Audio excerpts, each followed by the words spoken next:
பார்த்தீங்கன்னா டொமேட்டோஸ் நல்லா பாயில் ஆகிடுச்சு. ஸோ அந்த பாயில் பண்ணிக்கலாம்.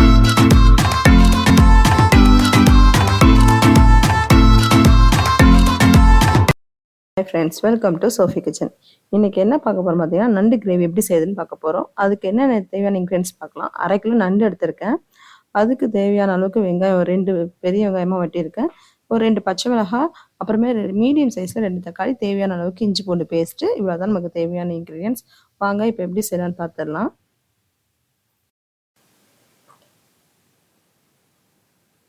இப்போ ஸ்டவ் ஆன் பண்ணி அடுப்பில் பேன் வச்சுக்கோங்க. கொஞ்சமாக எண்ணெய் ஊற்றிட்டு வெங்காயம் கருவேப்பிலை போட்டு வதக்கிட்டு அதுக்குள்ளே கீரி வச்சுக்க 2 பச்சை மிளகாயும் போட்டு நல்லா மிக்ஸ் பண்ணிக்கோங்க. வெங்காயம் கலர் கொஞ்சம் சேஞ்ச் ஆனோடனே தக்காளி கட் பண்ணி வச்சுருக்கோம்ல, அதையும் ஃபஸ்ட்டு ஆட் பண்ணிக்கலாம்.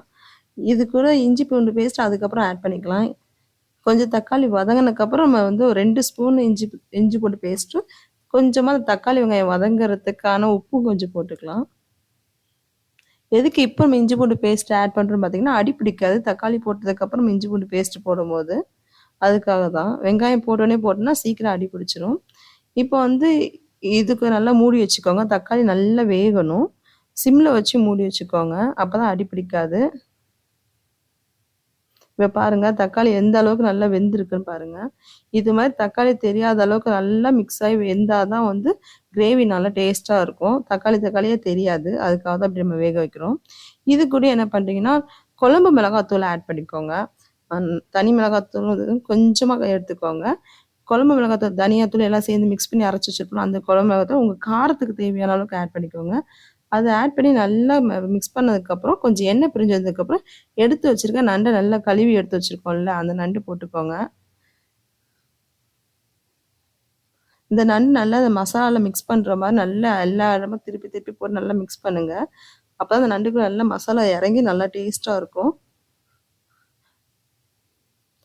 இதுக்கப்புறம் நமக்கு வந்து இதுக்கு இந்த நண்டு முங்குற அளவுக்கு தண்ணி ஊற்றிக்கோங்க. ரொம்ப அதிகமாக ஊற்ற வேண்டாம், ஏன்னா இப்போ ரொம்ப தண்ணி ஆகிடும். நண்டு நல்லா முங்குற அளவுக்கு தண்ணி ஊற்றி வச்சு மூடி வச்சுருங்க. இந்த பாருங்கள், நண்டு முங்குற அளவுக்கு தான் நான் தண்ணி ஊற்றி வச்சுருக்கேன். இதை நல்லா மூடி வச்சுருங்க. நல்லா மூடி வச்சு கொதிக்கணும். நல்லா கொதித்து கொஞ்சம் தண்ணி ஊற்றுற மாதிரி வரும். அடிக்கடி கிண்டி விட்டுக்கோங்க. இது கூட என்ன பண்ணுறீங்கன்னா, தேங்காவை கொஞ்சம் அரைச்சி, கொஞ்சமாக தேங்காய் மட்டும் போட்டு மிக்சியில் போட்டு அரைச்சி அது எடுத்து போடுங்க. எதுக்கு நம்ம தேங்காய் ஊற்றுறோம் அப்படின்னு பார்த்தீங்கன்னா, கொஞ்சம் நல்லா கிரேவிக்கு திக்காக கிடைக்கும். அதுக்காக தான் ஊற்றுறோம். இந்த மாதிரி நீங்கள் கண்டிப்பாக ஒரு ட்ரை பண்ணி பாருங்கள், சூப்பராக இருக்கும்.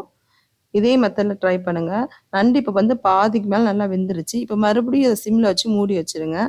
மூடி வச்சதுக்கப்புறம் நண்டு நல்லா வெந்து இந்த தண்ணி கொஞ்சம் வற்றினதுக்கப்புறம் மிளகுத்தூள் எடுத்து வச்சுக்கோங்க. கண்டிப்பாக வந்து நண்டு தொக்கு வைக்கும்போது மிளகுத்தூள் கண்டிப்பாக ஆட் பண்ணிக்கோங்க. ஏன்னா சளிக்கு நண்டு ரொம்ப நல்லது.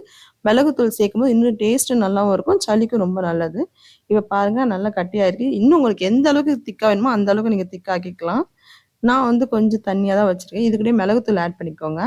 ஆட் பண்ணிட்டு தேவையான அளவுக்கு கொத்தமல்லியும் போட்டுக்கோங்க. அப்போ நல்ல வாசமாக இருக்கும். இதே மாதிரி நீங்களும் உங்கள் வீட்டில் கண்டிப்பாக வச்சு சாப்பிட்டு பாருங்கள், ரொம்ப டேஸ்ட்டாக இருக்கும். நீங்கள் உங்களுக்கு பிடிச்சிருந்துச்சி, இந்த வீடியோ பிடிச்சிருந்துச்சின்னா லைக் பண்ணுங்கள், ஷேர் பண்ணுங்கள், கமெண்ட் பண்ணுங்கள். மறக்காமல் பக்கத்தில் இருக்க பெல் ஐக்கானை கிளிக் பண்ணுங்கள். அப்போ தான் நான் போகிற எல்லா வீடியோஸுமே உங்களுக்கு உடனே கிடைக்கும். Thank you friends. தேங்க்யூ ஃபார் வாட்சிங்.